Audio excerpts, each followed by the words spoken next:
Ladies and gentlemen, your attention please for Mr. Mike Swallow.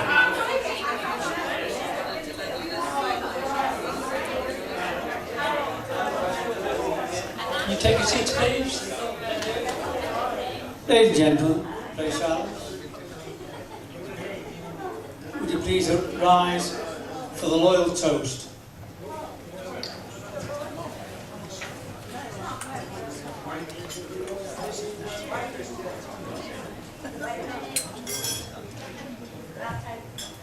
Ladies and gentlemen, Her Majesty the Queen.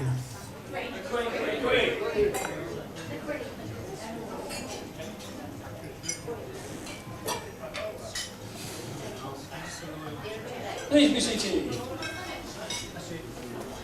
This is where it becomes rather less formal, almost chaotic. This is your last chance at the silent auction.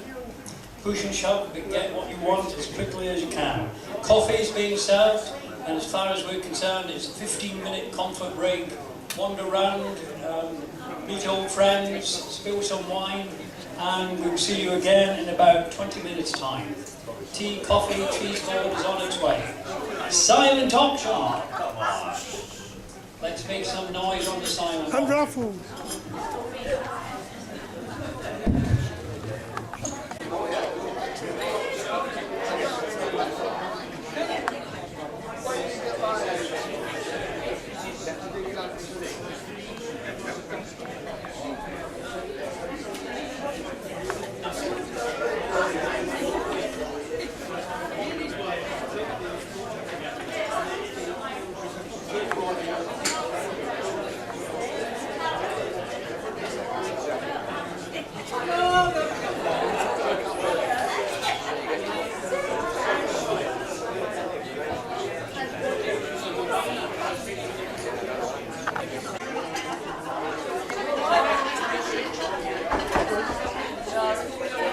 It's pinky, pinky, pinky again. 3, 2, 1. 3, 2, 1 on pink borrowed tickets.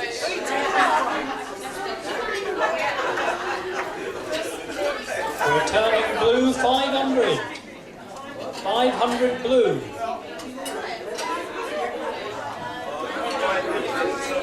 500 blue. 3, 8, 3, white. Maggie.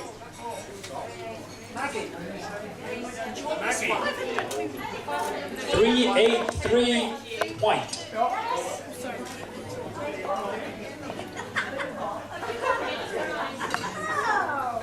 Still on the white. 3, 3, 8. 338.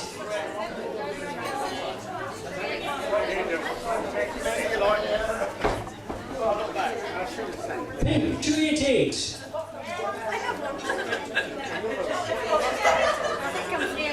288. Pink. Oh, he's back again. Look. I didn't get that. 3, 2, forgot. It's a very light blue ticket. 4, 7, 4. 4, 7, 4.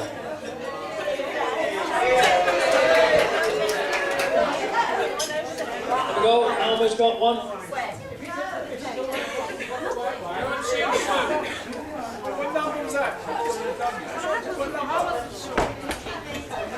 Sisu. 4, 7, 4. On the pink, 2, 5, 8. 258.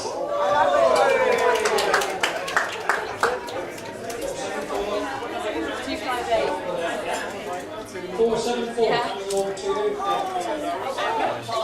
on the light blue, 5, 4, 1. Yeah, go for it. 541. White. 3, 4, 8. 3, 4, 8. 5, 4, 1. 3, 4, 8. 3, 8, 8. There's nobody owning up to these. 3, 8, 8. White.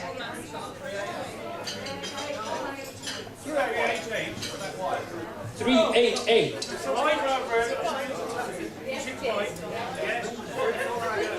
Mr. Laws has got it on the pink. 3, 3, 0.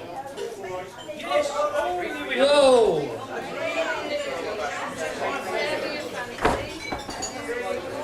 It's getting suspiciously like a lot of tickets coming from the top table here. 498. Blue, 498.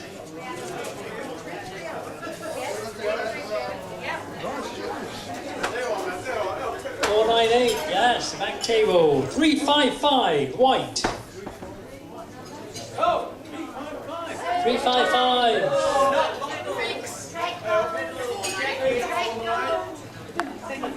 Pink, 298. Pink, 298. Pink, what was it? Trevor? What number? Pink 298 on its way. Oh, pink again. 262. 262. Pink again. 298, yeah. Should I get this? 262. 466 on the blue. It's your ticket. Yeah, oh, good then. Lovely, yeah. Wasn't that bad? Yeah. 513 on the blue.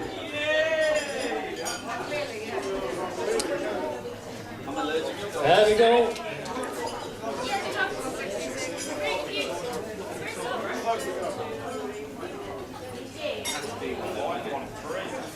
We're really struggling now with choices. It looks like dogs, dogs or dogs. It's on the pink, 310.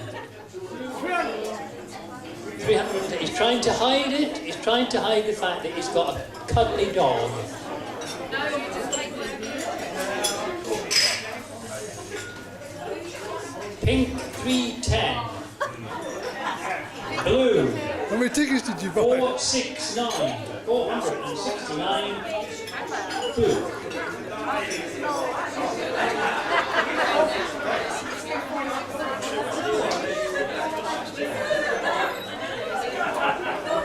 Pink 251. 251. Another cuddly card.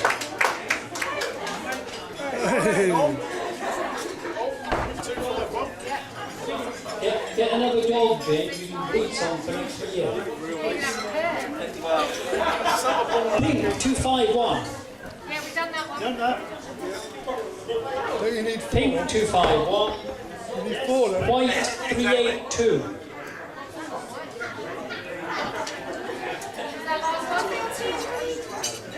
White 382.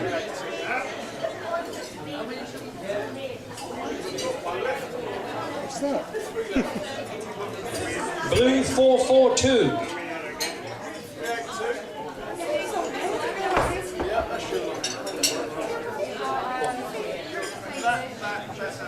We're just checking to see.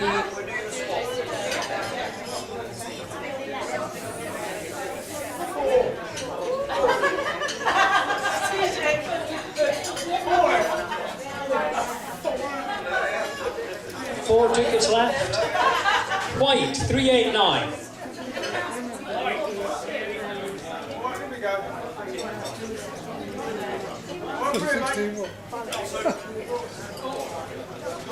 Take that one out, Sue. Sue, take that one out. I can't get it. Two left. On the table.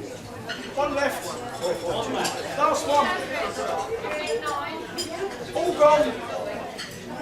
One ticket left. It's on the pink. The last prize is Alan Somerville. No, that's it. All gone. No, he said he's gone.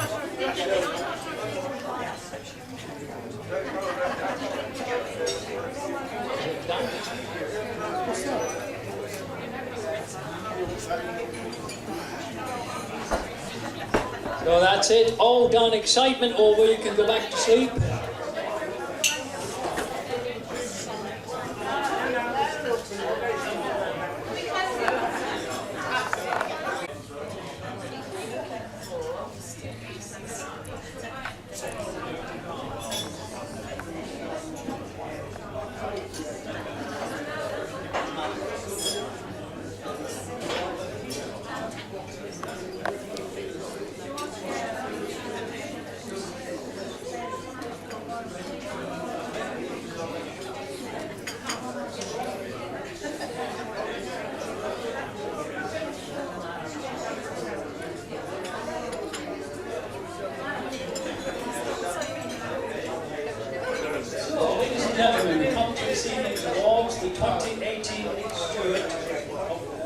awards. Our first award is for the talented gymnast, Claudia Fragapane, who unfortunately can't be with us this evening.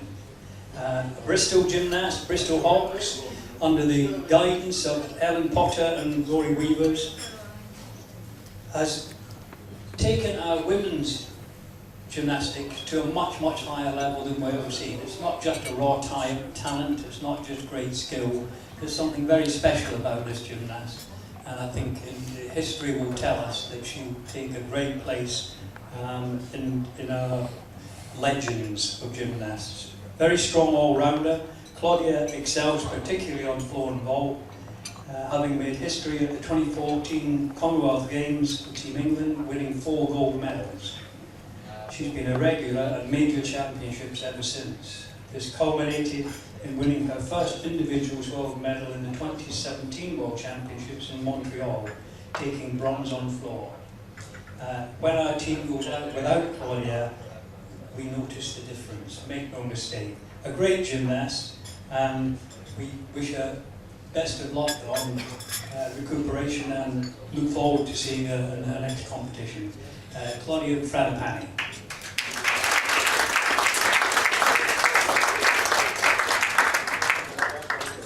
Can I call on Nik Stuart, please, to come forward and help with the presentation of the next award.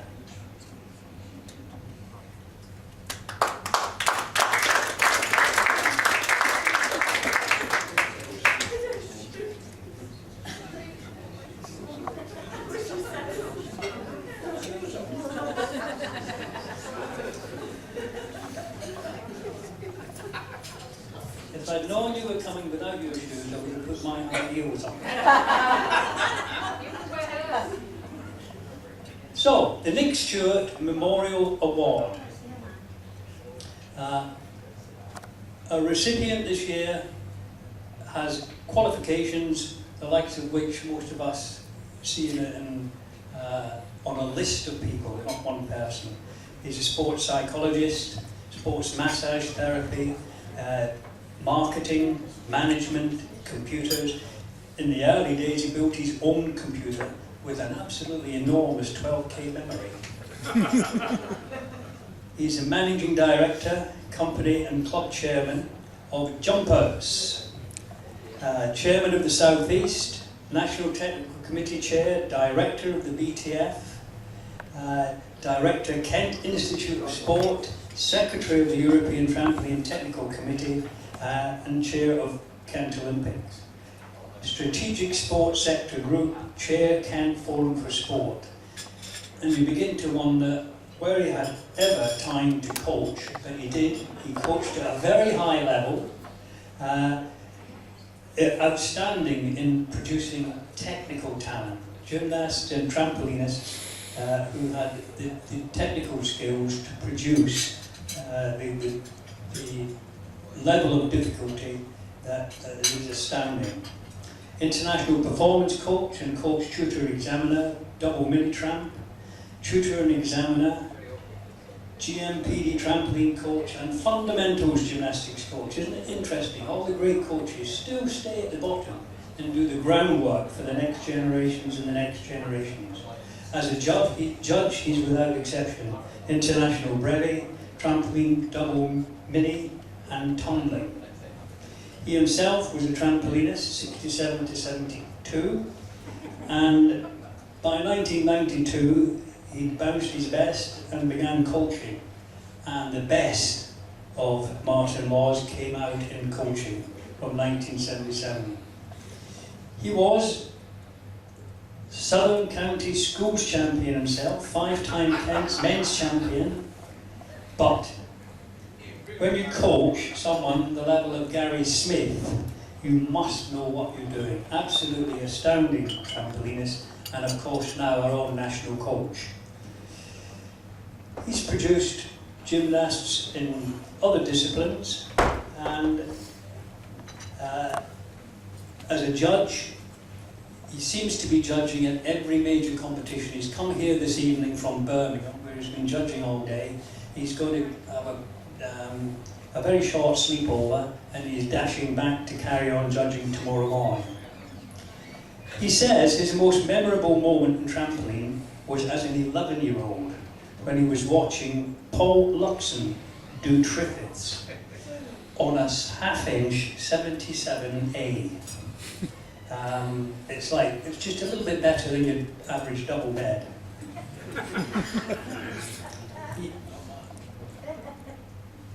Chair of the BG Trampoline Committee, he brought good order to the structures and managing processes of the sport.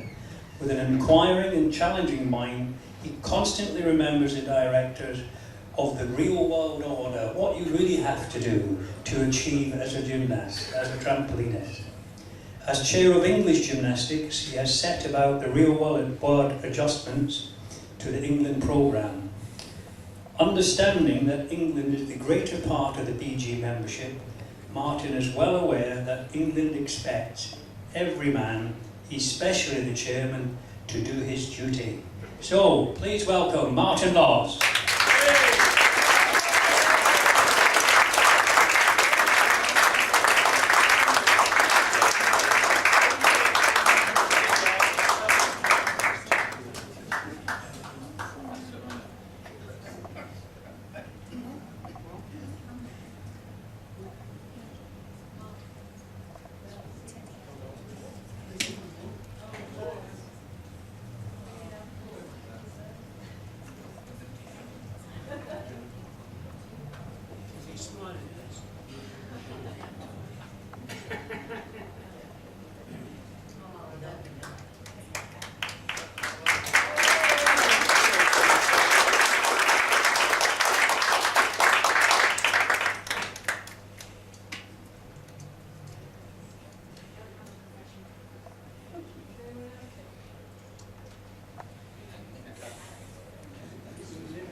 Okay, I wasn't warned that I was needing to speak.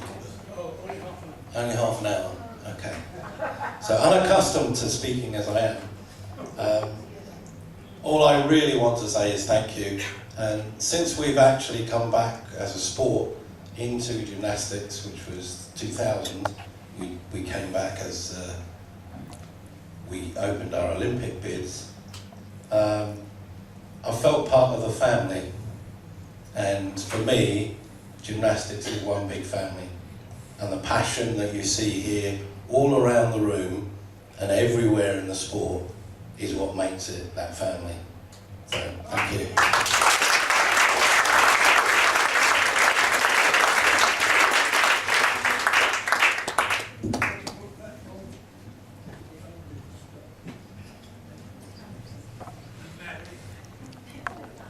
Our next recipient, unfortunately, can't be with us either. Robin Leeworthy to receive the UK Diploma of Honour.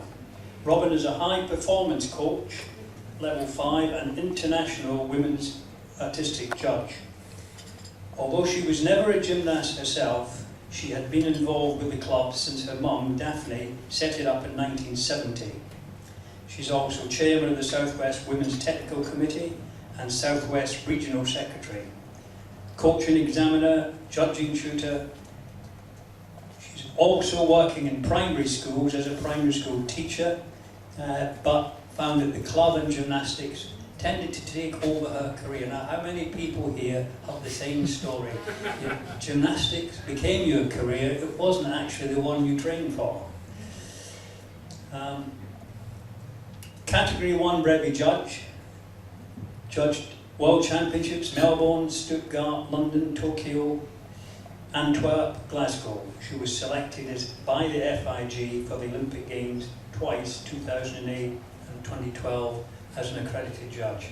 A remarkable career, and one of the few experts who didn't have the ability to draw on doing the sport herself. She saw it, she liked it, she learned about it, she knew it, she knows it inside out. Robin Leeworthy.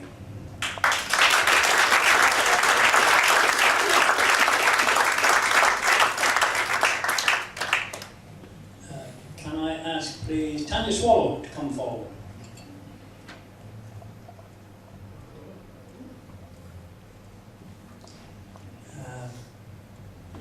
UK Diploma of Honour.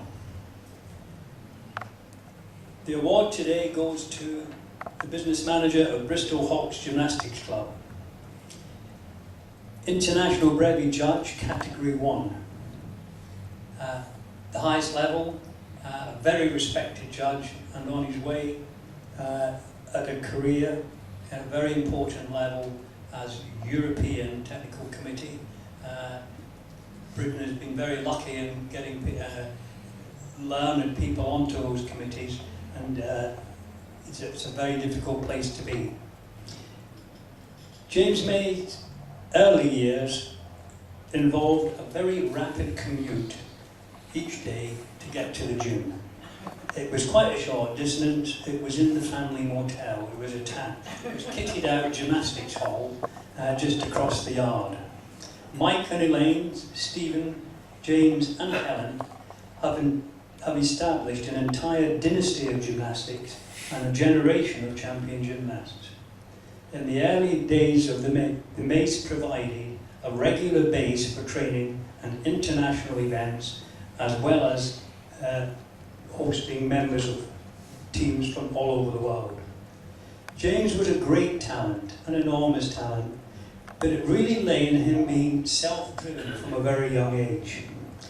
Not perhaps the most outrageously, obviously talented gymnast, but from the national squad, right from the beginning, he stood out because he wanted it. He wanted results and he was prepared to work. He was an animal in training. I can honestly say I've never seen James May with his head down at any training session, any squad session or in any competition. This is a man who went to 3 European vault finals. He produced a round-off vault, Arabian front into handspring off. It went into the code. It gave him 4th place in the European Championships. And the vault, if you think about it, round-off Arabian front, handspring off. The FIG banned it. The following year it went in the code as being totally insane. 1989, British champion. He was also overall bronze in rings, silver, pommel horse bronze.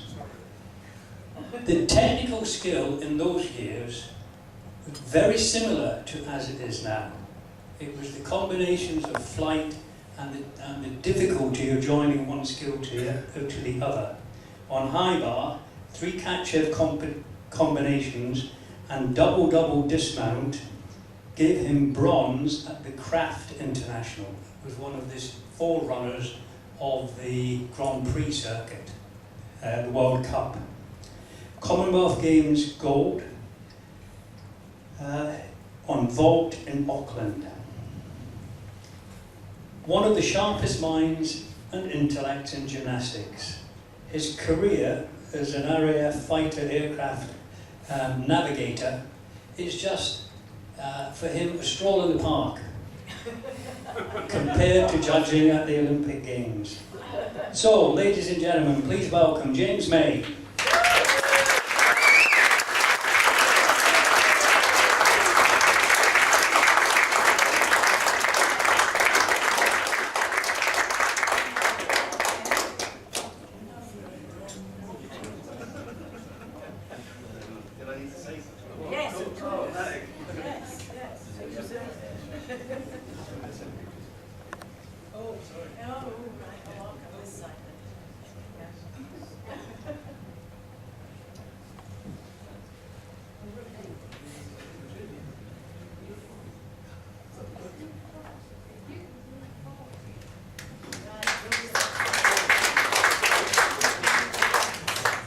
Oh dear.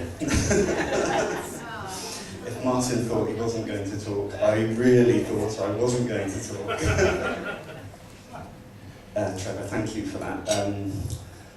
I didn't recognise myself, to be honest. The one thing I'd like to say is that apart from thank you so much for the invitation this evening, and I had the honour to know Nik as well. I met him a few times when I was a young lad, and a great inspiration. And my biggest thank you for everything that Trevor has said this evening really goes down to my family. So when you said my commute was just down the path to the gym, that was a little bit later on. Like everybody probably in this room, when you get involved in gymnastics, you're not necessarily next to a gym.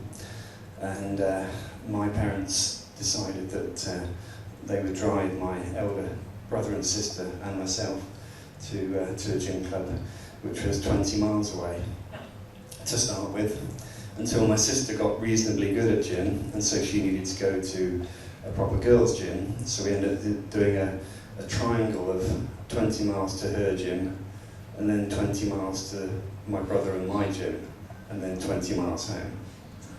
So like everybody in gymnastics, we all have, you sort of make those sacrifices in order to achieve or to go and be involved in the sport that you love. So all of our success, and that leads right from my brother and my sister, all the way up to European Junior Champions in Riampu and Commonwealth medalists and world medalist Claudia Fragapane, all came from the inspiration and the hard work of my parents. So I would say thank you to them for you honouring me with the award. Thank you.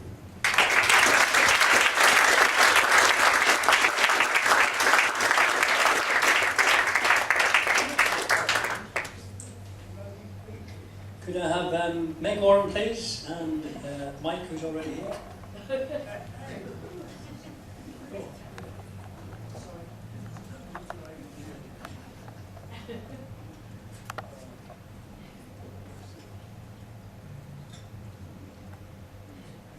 Again, the UK Diploma of Honour. For this recipient, we go back to the days of Nik Stuart himself. Margaret Bell is able to tell us about Nik the man in training, Nik the man as a member of the team, as a member of the delegation, when they were travelling, when they were going away. She knows what a remarkable man he was. Margaret, from Southampton, 1958 to 1960, enjoyed floor involved in the school playground. No school hall was available. She was placed in the typing class and stayed on an extra year until 16 and a half, and then went to work at High Holborn for an insurance company. Her PE teacher, Miss Roberts, and the rest of the team travelled together to Midfield School, St Paul's Crane, Kent, where Pauline Prestige was running a series of coaching courses. At that time, Pauline herself was legend in her time, doing something and leading in sport in a scientific, thoughtful way, not just having a bash at it. She had programs, she knew what she was doing, she knew what skills, and she was a magnet that people went to. Maggie's talent was spotted immediately. It was so obvious. She was the sort of person, gymnast, who would come into the gym. If you came into your gym now, you would immediately start working out what you were going to do, what medals you were going to win, and which Olympic Games you was going to compete at. She was joined at that time by Joyce McCauley, a netball player who was on the course. Joyce, from there, didn't go on to be a gymnast. She went on to be a coach. Natalie Davis, British champion in 1984. Margaret went on to Bexley Gym, also run by Pauline and Jim Prestige. By 1962, she was chosen for the national squad, travelling at length across Britain. Later, she represented Great Britain against Hungary, November 1963. Think back, 63. There isn't even a man on the moon at that time. Maggie won the Albert Hall British Championships in 1966, going on to win the title 5 times. Represented GB at every international from 1963 until her retirement. She was the highest placed British gymnast in the '68 Olympics. Interesting, Maggie's circle of gymnasts is a who's who of the early days of British gymnastics, and it tells us a lot about the people who formed our sport from the very beginning, right from the start. Bill Williams and his wife, Liv, the entire army team who took it in turns to sit on the corners of the apparatus to keep it stable. Brenda Hayday, another Bexley gymnast, judge, and a mentor, always giving friendly advice, which Margaret was very happy to accept. June Groom. June was Monica Rutherford's coach. Len and Edna Gross, Maria McLaughlin, Rita Francis, Carol White, Nee Gold. Carol White, gymnast and later physio for the GB men's team. Susan Cheeseborough, master gymnast and British champion. And most exceptionally, Nik Stuart. Nik was prepared to meet and talk with everyone and help. Margaret was very willing to take any advice. Margaret may have, a long time ago, left Britain for the sunshine of Australia, but gymnastics in Great Britain will never forget the remarkable talent and champion that is Margaret Bell. Margaret.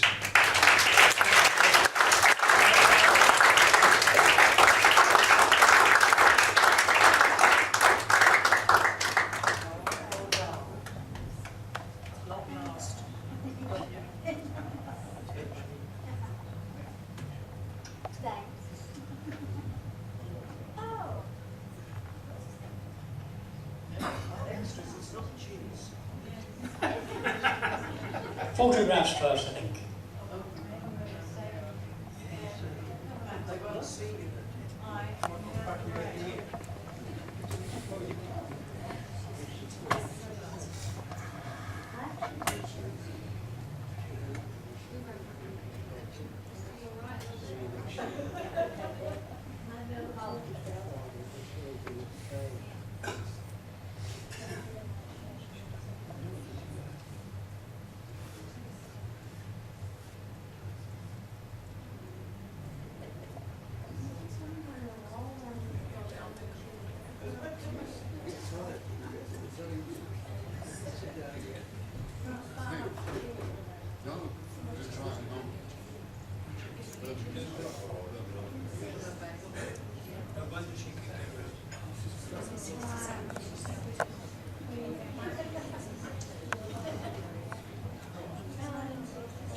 Testing. Good day, everyone.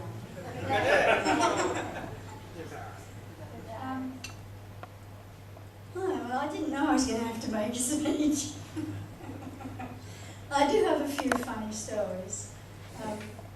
Mostly they involve Nik. I think the people at the table here already heard it. But at the end of the year after I retired, I took some gymnasts to the Albert Hall. And as you know, gymnasts never leave on time. They always mingle afterwards and chat about the comp.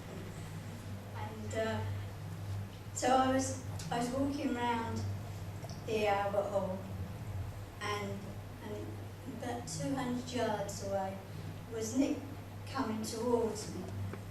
So he throws his arms out wide and he shouts for everyone to hear, "Maggie, I didn't recognise you with your clothes on." What he meant to imply was that I was all dolled up to the nines, and he used to see me only in a leotard in the gym. But everybody just stopped and they looked at him and they looked at me, and then as he got near, he gave me a very big hug, threw his leg around my waist and tipped me over like this. And everybody, sorry? I said, was it different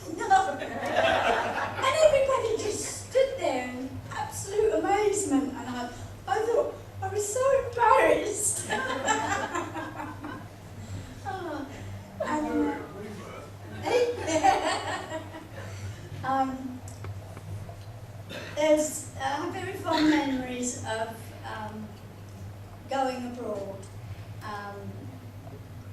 to competitions. But one memory was I was in the same group as the East Germans, the Czechoslovakians, and all the Iron Curtain countries. And I thought, oh, I'm an exalted.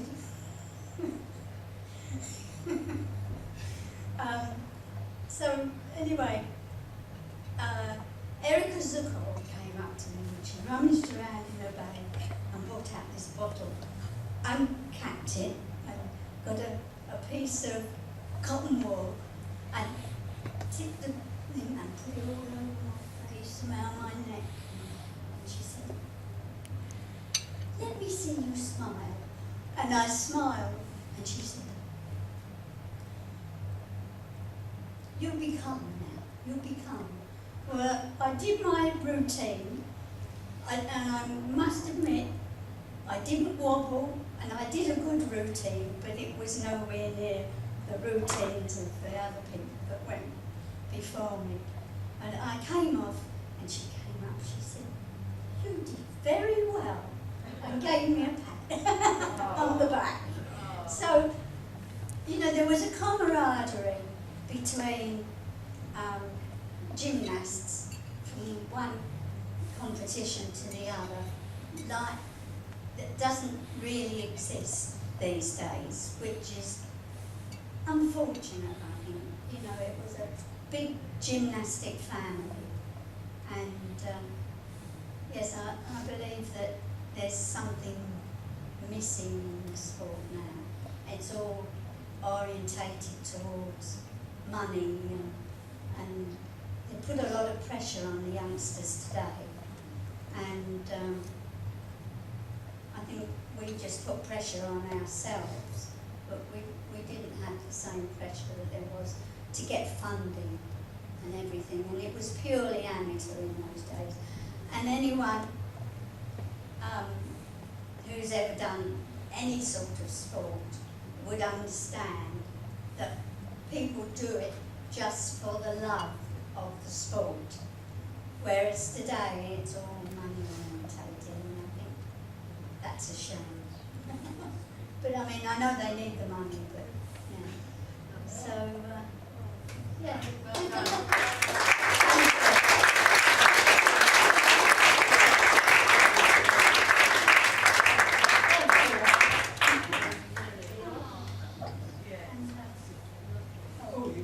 Yes, we do.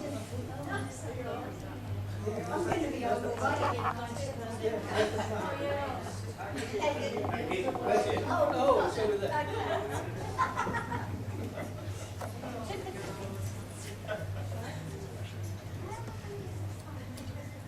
Thank you. Hillary, please, would you like to come forward now?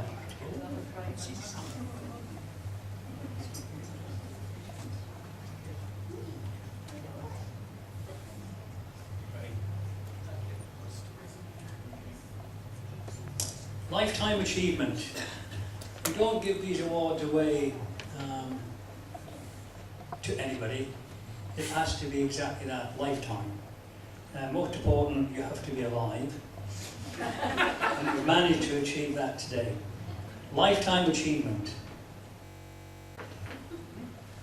Keith Hughes was a happy trampolinist, minding his own bouncy business when a voice called out, "Oi, get over here and swing around that bar." John Atkinson, Ackle had spoken. Despite an early sporting career nurtured with educationalists like Bob Garner and Norman Eaves at Sheldon Heath and Bob Currier and Althorn School, Keith joined with the cheers and shouts of delight in total defiance of any recognition of health and safety. No matter if double flopsies and triple watts had landed feet first or head first, the reward was in the invention, the courage, and one must say at times, stupidity. The short time I trained at Ullathorne during my college days, I was greatly inspired by the immense talent pool that was gathered there. Apart from Keith, there was Ray Zagraya, Mick Popov, Pete Weaver, Jeff and Colin Bunce, Ian Neal. Ian went on to be one of our first medalists in great international events, 1977 Golden Sands in Bulgaria. The ethos of Ullathorne was determination, a workload that was unbelievably difficult, meticulous planning and preparation, principles that never left anyone who trained there. Keith's gymnastics, academic and professional careers reflected all those qualities. Keith's instinct and understanding of rotation was perhaps a fascination in his youth, but also a science that helped turn him into a great engineer. His early years of study and first civil engineering degree was followed by real-world work and an MSc at Leeds. His progress on site, at the drawing board and as an entrepreneur saw his involvement in many projects with worldwide acclaim. I bumped into Keith at Euston Station one morning. I was on the way to a Drury meeting and he was on his way to Hong Kong, where he was a consultant at the amazing new island called Hong Kong Airport. It was a case then of last call for the final flight up the Hong Kong High Street. How many of you here flew up Hong Kong High Street in the old airport? There's a few. It was an awesome experience. It literally, you flew up the high street and you could turn and wave to the people in the offices. Wave back at you. It was staggering. And great shame that they built that airport that year.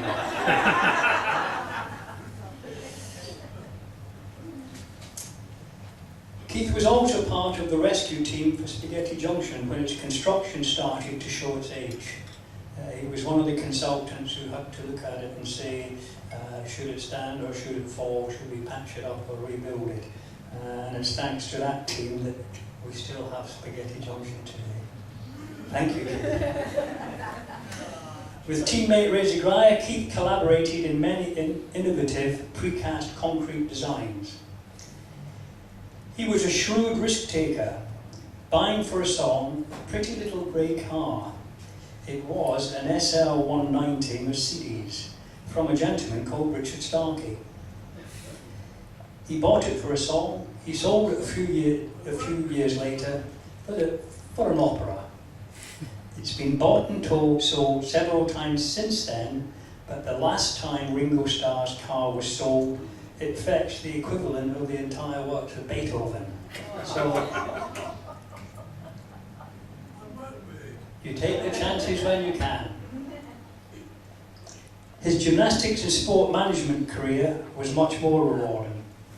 At 17, Keith was Birmingham Schools champion, and the same year, 65, he won ESGA floor and vault and Junior British under-21 tumbling.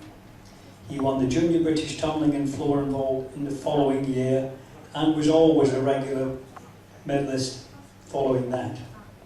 These were pioneering times with Bobby Hughes, world synchro champion, and Eric Wood, world tumbling silver medal, Barry Ben, Jimmy Wilson.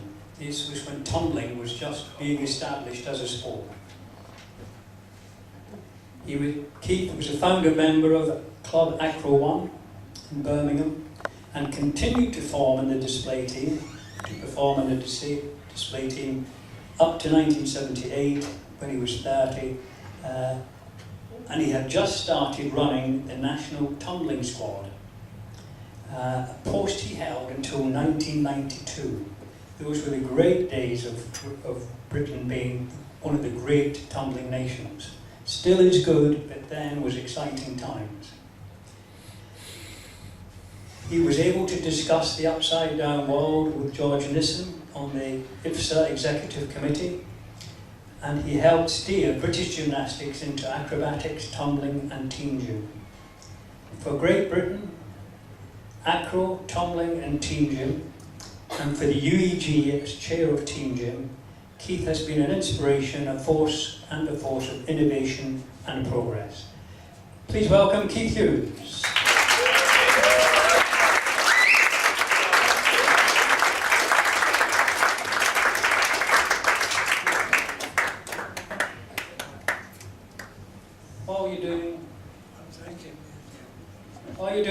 photographs, I have a message from Brian Stocks, who unfortunately, as a trustee, can't be here this evening. I am personally disappointed that I will not be able to attend this year's awards and will not be able to join in the celebration of the award to Keith Hughes. I would, however, like to say a few words to reflect on Keith and his achievements. Many of them you will have already heard this evening. Brian Stocks would like to delve a bit deeper and reflect on the man. He is somebody I have worked with in the sport for 45 years and as a personal friend and supporter. As a civil engineer, he has always dealt in minute tolerances and precise detail. In fact, his eye for perfection has always been uppermost in his mind. These aspects, coupled with enthusiasm, dedication and knowledge, had made him an incredible force behind the scenes and a worthy winner of tonight's award. Like Nick, he is always striving to be a little bit better. Besides the many claims made tonight, a staggering majority of which are true, there is an underlying aspiration in Keith to reach the highest levels in everything he does. These qualities, when applied to the sport, have helped raise standards of national and international performance. Mainly unsung, and perhaps unnoticed by many, it is only right that we applaud his success tonight. Brian Stocks.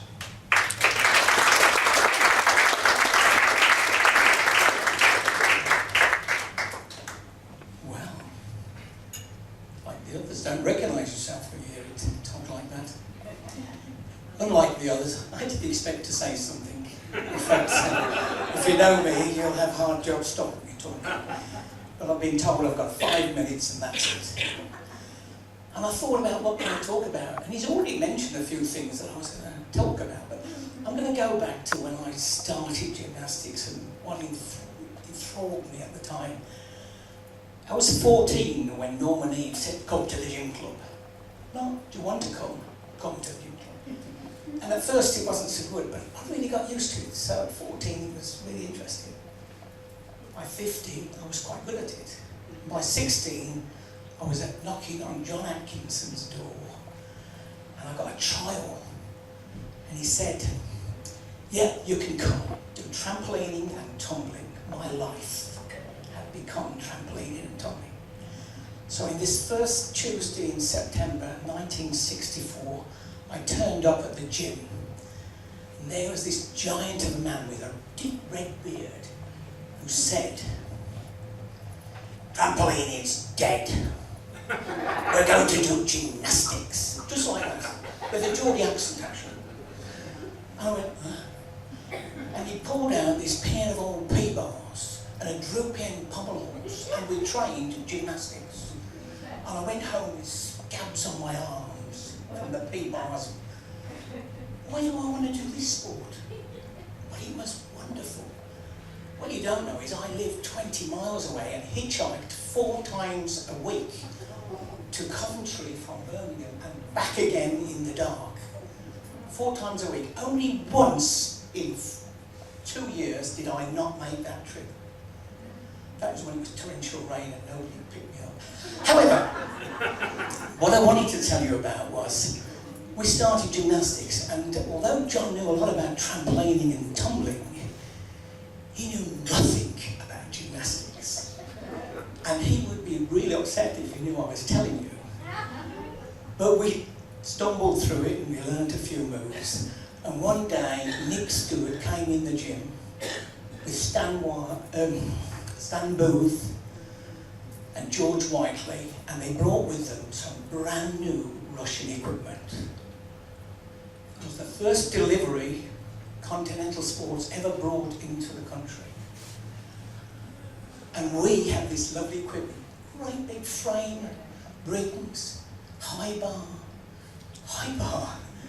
We haven't even got a low bar. And he says, "Okay everybody, into the classroom, I've got some film for you." 1964, what Olympics was it? Tokyo Olympics. He said, "I've got Tokyo Olympics here." And he showed us the video of the Tokyo Olympics. Oh, it's fantastic. He was really good. Yukio Endo, falling off the pommels but still winning. I don't know how that happened. But it was good. And then he said, this is the bit, high bar. This is what we're going to do today, lads. Long circles. So I'm not joking, this is how it happened. We went back in the gym and we'd never, ever been on a high bar. And he puts 2 books in. He said, right, you get on there, you get on there, you get go to handstand. When he comes through the bottom, give him a good push. No technique, no idea, yeah, we'll give that a go. And we did. But when you don't make handstand, you come back again. And there's 2 guys at the bottom who break you like this. Many's the time that 3 of us ended up in the hall. But soon, John learned a lot, and we started to learn. We even thought, perhaps we should learn a 3/4 ground first. You know, something to get off instead of just letting go and landing how we could. But I could go on for a long time now, but that's how we started, and that's how my love of gymnastics. And that's the first time I met Nik. I met him many times later. So I'd like to say thank you to the Nik Stuart Foundation for this award. I'm not going to talk about team gym or acrobatics or any of that. But if you see me later walking around, I can bend you a little. Okay, thank you very much. Thank you.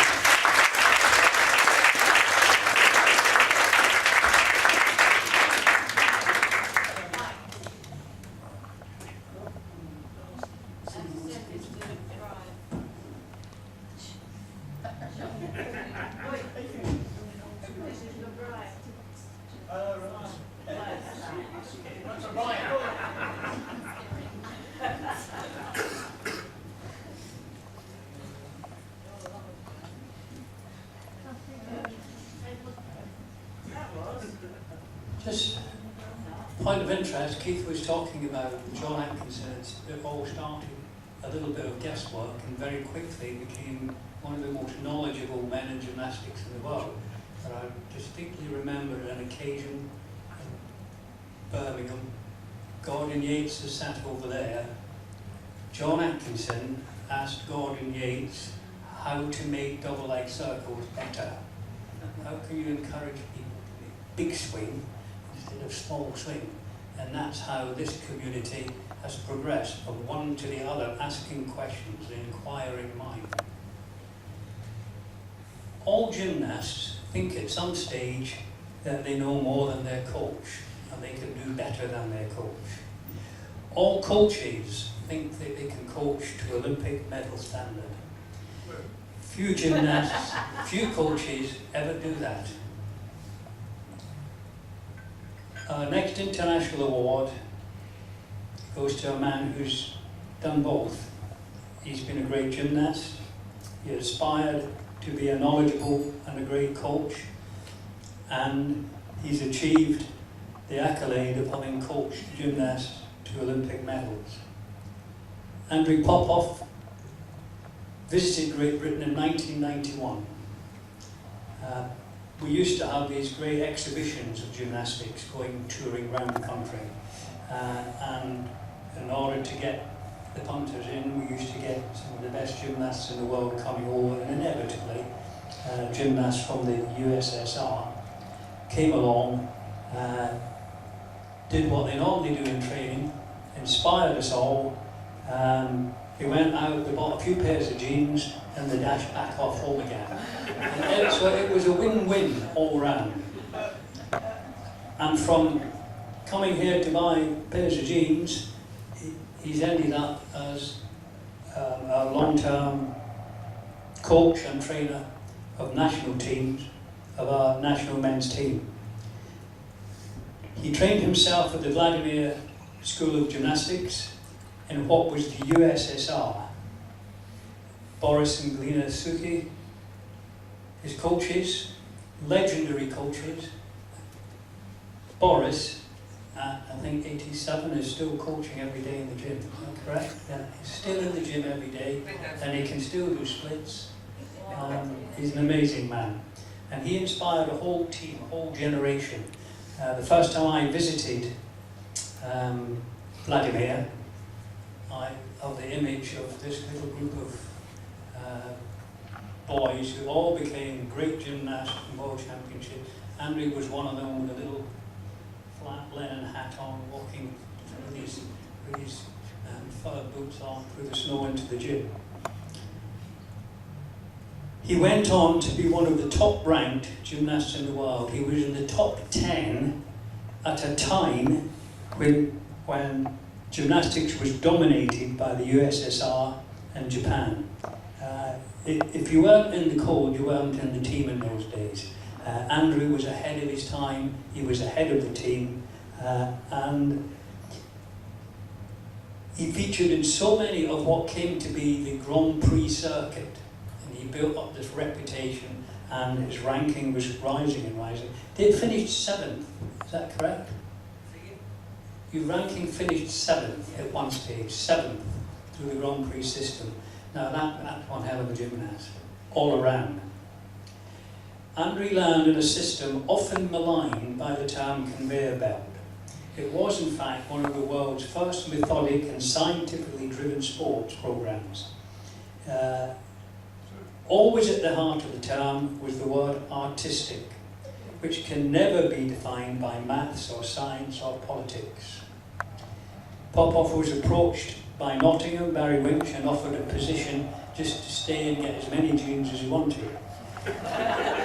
For the first 5 years, he just kept his head down, and the habit of doing simple little things, and we would go and look and think, oh, what's he doing that for? And then a month later, the gymnast doing a magyar across the horse, the training drills, the knowledge, and the belief that if you do all the right things, you would get the results. His big chance in Britain came in 2004 when a search was announced for head of the coach of the men's national team. The then failing men's programme was turned around in a few weeks later at the Volos Europeans. 3 men and a coach, every score to count, they turned the tide. And from that moment, the British men were a force to be reckoned with. With his colleagues and director Eddie Van Hoof, Andrew pushed the GB men to unprecedented levels of performance and stability. Surrounded by willing club coaches, the medals came to GB with bronze in London 2012, Olympic champions, European, Commonwealth titles. GB is now an established world leading nation. Andrei has been recently repositioned with the GB Juniors for the next cycle. The expectation, GB's men's future is absolutely assured. We have the right man doing the right job, and with his knowledge, with his skill, and with his personality and temperament, which the gymnasts enjoy, we can look forward to more Olympic medals, perhaps 2, 3, 4 more games. If Andrei can just survive long enough to keep us going there, we'll be very happy to keep you. Andrei Popov.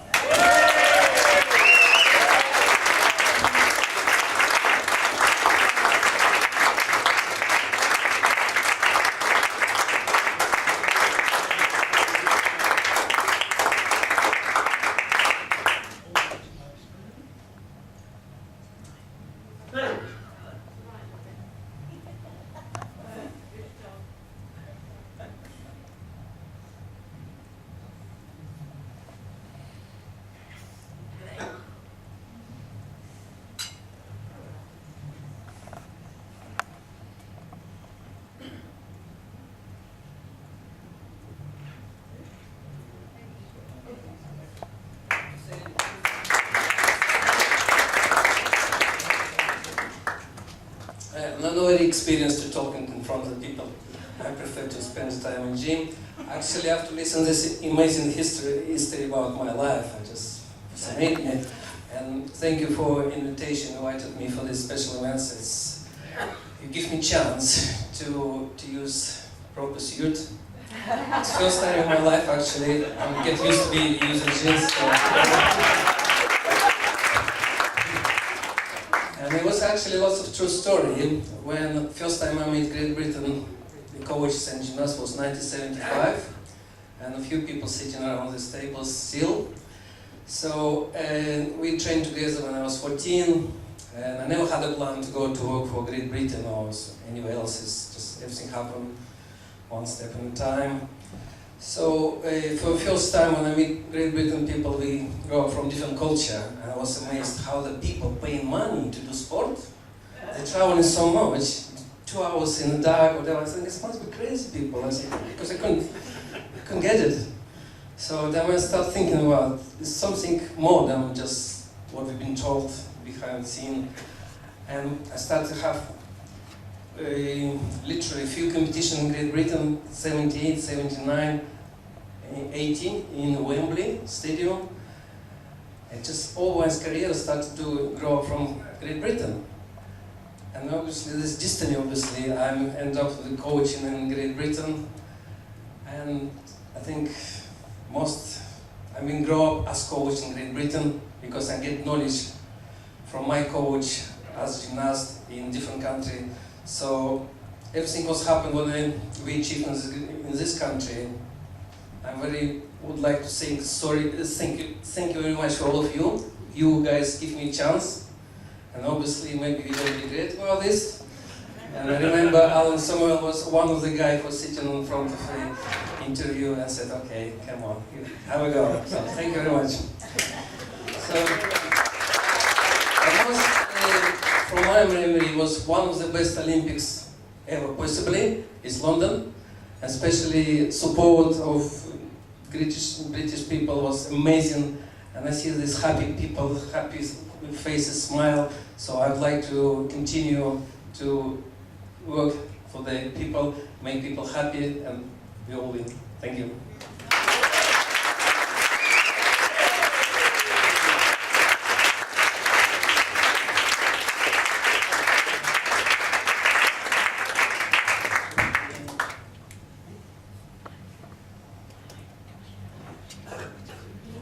That closes the awards for this evening. I have to remind you one or two things. The date for 2018 will be forwarded to you on Nik Stuart's Facebook page, by letter, by email, any way we can, we'll get the information out. Plans are already underway for that.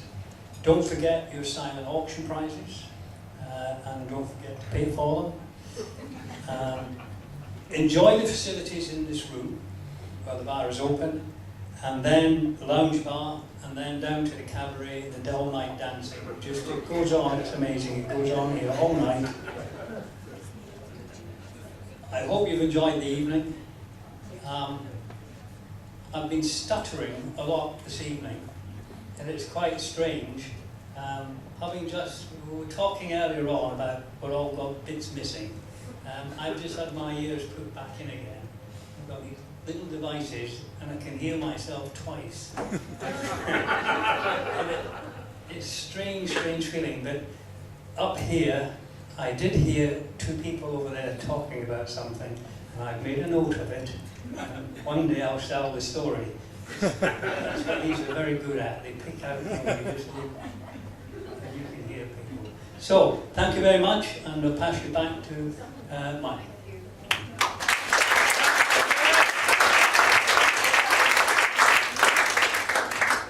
Ladies and gentlemen, thank you, Trevor, for all you've done today.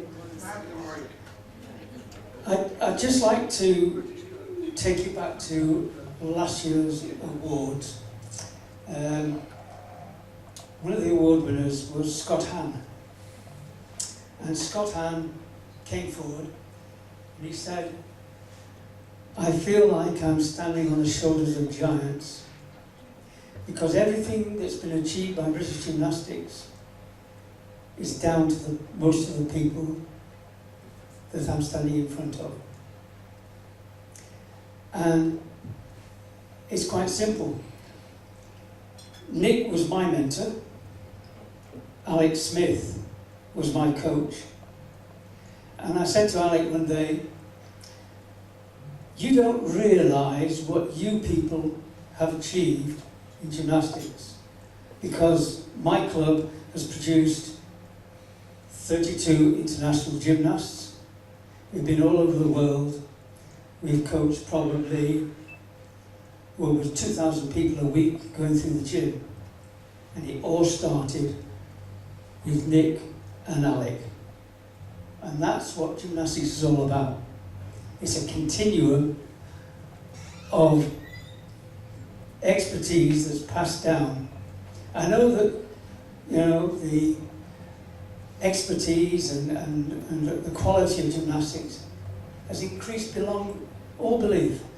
I was lucky enough with Tanya and Sue to be in Rio to see Max Wheatlock. It's like a bus, isn't it? You wait all your life for a bus to bloody come along, and then two come along in 20 minutes. It was amazing. And it was the culmination of everything probably all of you have ever dreamed about. And I just want to thank not only my mentors, but all of you for all the people that you have inspired along the way. Thank you very much. Safe journey home. See you in the bar.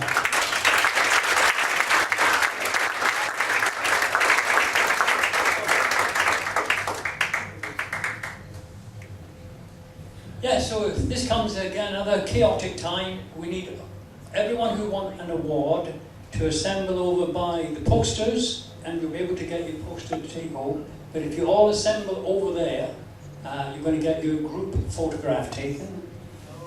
History will not be denied. Everyone else, just carry on drinking.